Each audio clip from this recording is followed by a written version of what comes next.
Hi guys, मेरा नाम है पराग पाल। आप सबका एक बार फिर से स्वागत है हमारे इस नए वीडियो में। दोस्तों, इस वीडियो में मैं आपको समझा के बताऊंगा कि हम बार बेंडिंग शेड्यूल ऑफ स्लैब हम कैसे आइडेंटिफाई करते हैं और उसका एक्सेल में आपको कैसे यूज करना है। देखिए, हम यहाँ पे कंसीडर करके चलते हैं कि अपना जो स्लैब है उसका डायमेंशन है 3.10 मीटर बाय 3.6 मीटर। ओके, तो यहाँ पे हम अज्यूम कर रहे हैं कि हमारा थिकनेस ऑफ स्लैब है 130 mm, क्लियर कवर है 15 mm। तो उसकी इफेक्टिव डेप्थ कैसे निकलेगी? ये टोटल जो थिकनेस ऑफ स्लैब है उसमें से हम क्लियर कर माइनस करेंगे मल्टीप्लाई बाय 2 करके, तो हमें यहाँ पे इफेक्टिव डेप्थ मिल जाएंगी। फिर सपोर्ट ऑफ स्लैब मतलब वॉल की थिकनेस जो होती है जिसके ऊपर आपका स्लैब सपोर्टेड होता है, उसकी थिकनेस आपको यहाँ पे लिखनी है। हमने यहाँ पे 150 mm कंसीडर की है। ओके, तो देखिए, हम इस रिस्पेक्ट में सबसे पहले एलएक्स का डायमेंशन निकालेंगे, फिर एलवाई का डायमेंशन निकालेंगे। ओके, ये जो एलएक्स और एलवाई है ये इंक्लूडिंग क्या है? सपोर्ट है। ठीक है, तो हम Lx इक्वल टू क्या हो गया? Lx is nothing but equal to जो भी आपका पूरा लेंथ है इन एक्स डायरेक्शन का 3.1 प्लस 2 इंटू स्लैब का जो सपोर्ट है वो, तो ये हो गया कितना? 3.4। और Ly मतलब क्या हो गया? Ly is nothing but similarly 6.3 plus 2 into slab support, ये मिल गया आपको 6.6। राइट, अभी इन दोनों का यूज करके हम क्या करेंगे? इसका बार बेंडिंग शेड्यूल निकालेंगे। जैसे आपको पता है कि स्लैब में सिर्फ दो तरीके से क्या आता है, बार आते हैं। एक तो लेन बार मेन बार आता है और एक डिस्ट्रीब्यूशन बार आता है। तो जो मेन बार है उसका कैलकुलेशन कैसे होता है मैं आपको बताना चाहूंगा। देखिए, हम 10 mm का बार यूज कर रहे हैं at distance of 120 mm centre to centre.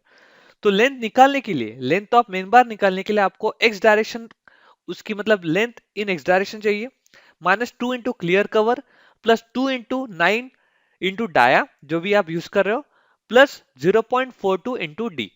Okay, तो हम यहाँ पे जो हमारी एलएक्स थी हम यहाँ पे लिखेंगे, -2 इंटू क्लियर कवर जो हमारा है वो हम इसमें लिखेंगे, प्लस 2 इंटू 9 इंटू जो हमने बार का डायमेंशन यूज कर रहे हैं वो हम यहाँ पे लिखेंगे, प्लस 0.42 इंटू जो डेप्थ है हमारी। ओके, जो हमारी डेप्थ है वो हम यहाँ पे लिखेंगे। डेप्थ कौन सी? इफेक्टिव डेप्थ हम यहाँ पे लिखेंगे। तो हमें लेंथ मिल गई कितना? 3.592। अभी हमें नंबर ऑफ बार निकाले, तो नंबर ऑफ बार कैसे निकालेंगे? जो भी आपकी एलवाई है उसमें से 2 इंटू क्लियर कर हम माइनस करेंगे और डिवाइडेड बाय स्पेसिंग करेंगे। मतलब 6600 is a L Y value minus 2 into clear cover divided by spacing जो कि हमने दी है 120 mm प्लस 1, तो हमें पता चलेगा कितने नंबर ऑफ मेन बार आपको लगाने हैं। ना उसके बाद हम डिस्ट्रीब्यूशन बार के बारे में बात करते हैं, जिसमें सबसे पहले आपको यहाँ पे ये ध्यान में रखना है कि जो डिस्ट्रीब्यूशन बार होते हैं, ओके, उसमें length of distribution bar 6 mm का बार हम यूज करेंगे, 130 mm centre to centre distance.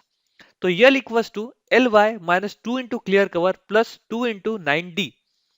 मतलब एल वाई की हमारा value -2 into clear cover plus 2 into 9 into D, मतलब जो डिस्ट्रीब्यूशन बार का डायमेंशन होगा वो हम यहाँ पे लिखेंगे। तो यहाँ पे लेंथ मिल गई एक बार की। अभी हमें नंबर ऑफ बार निकालने, तो कैसे निकालेंगे? जो एलएक्स है उसमें से हम माइनस करेंगे 2 into clear cover divided bye इस स्पेसिंग को यहाँ पे रख देंगे और प्लस 1 कर देंगे। तो यहाँ पे देखिए 3400, ओके, जो हमारी एलएक्स की वैल्यू है, -2 इंटू 15 जो हमारा क्लियर कवर है divided by 130 plus 1, we got 27 number. Okay, तो हमें 27 इतने बार लगाने इन डिस्ट्रीब्यूशन डायरेक्शन। तो सिमिलरली आप अगर मेरा ये देखते हो पूरा हमारा कैलकुलेशन इन एक्सेल, तो यू कैन सी कि आपको यहाँ पे सबसे पहले साइज ऑफ स्लैब आपको डालना है, length X direction Y direction, आपको सपोर्ट डालना है, आपको थिकनेस ऑफ स्लैब डालनी है, आपको क्लियर कवर डालना है, तो उससे नॉमिनल डेप्थ निकल जाएंगी, एक्स एलएक्स और एलवाई निकल जाएगा। और उस हिसाब से आपको ये भी पता चलेगा कि मेन बार कितने लगाने हैं, डिस्ट्रीब्यूशन बार कितने लगाने हैं, उनका वेट आपको यहाँ पे पता चल जाएगा और उनका length in metric total length आपको यहाँ पे पता चल जाएगी।